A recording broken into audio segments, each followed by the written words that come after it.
Gandon fut un romancier d'anticipation, non pas dans une imagination dévergondée, mais dans l'application logique de qualités réalistes et logiques. Ce sont Le Dernier Blanc et Après les Hommes.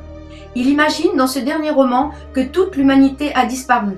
Des êtres nouveaux peuplent la Terre et l'un d'eux découvre, comme nous découvrons des témoignages d'hommes préhistoriques, une bande magnétique sur laquelle le dernier des hommes a raconté sa vie et décrit les dernières heures de cette humanité, la nôtre.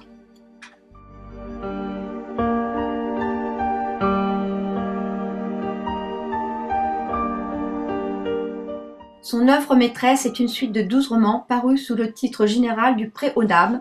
Cette gigantesque chronique lui valut le prix littéraire de la ville de Paris pour ses 5 premiers romans.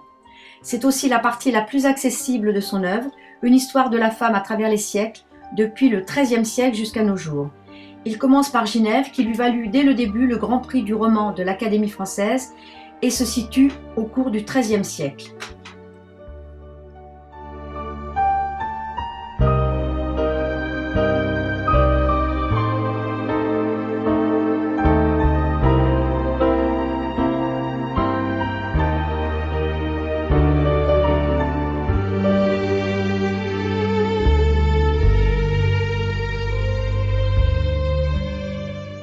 Avec Ginèvre, il avait découvert une veine nouvelle qu'il poursuivit avec Jaquette des Effrois, XIVe siècle, Aliette, XVe siècle, Blanche Hermine, Renaissance, Cordélia de l'Évangile, Guerre de religion, Olympe, XVIIe siècle, Sylvanie et ses plaisirs, XVIIIe siècle, Les raisins de Brumaire, Révolution, Folle-Aiglée, Premier Empire, Zulmé, Restauration, Amanda, Second Empire, Léon, époque 1900.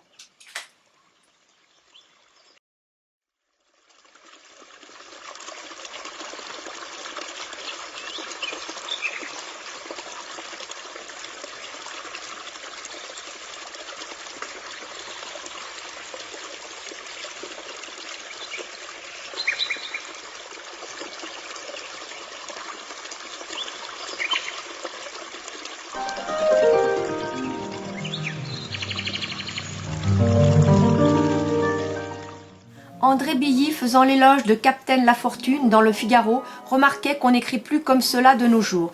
En effet, nous avons oublié la perfection des grands siècles. Gandon s'en souvient. N'est-il pas l'auteur du Démon du style, ce livre de haute stylistique? Ce qui surprend, c'est qu'un style si impeccable et de si belle tenue dans sa liberté ne perde rien de sa pureté, sous l'incroyable fourmillement des détails significatifs. Sans parler du vocabulaire marin, tant de mots qui ne figurent pas dans le Petit Larousse. Même richesse verbale pour les fards des femmes et des toilettes, et la même chose encore pour la multiplicité des mets et des boissons. Il y a dans Capitaine Lafortune un style de 1001 nuits. On voit que ce roman éclate de succulence. C'est un train qui court à travers une campagne aux fruits magnifiquement mûrs, sur une voie de fougue et de vaillance, ne s'arrêtant que dans les gares de fête galantes. On le prend avec curiosité, on y reste avec ardeur, on ne débarque qu'à la dernière page.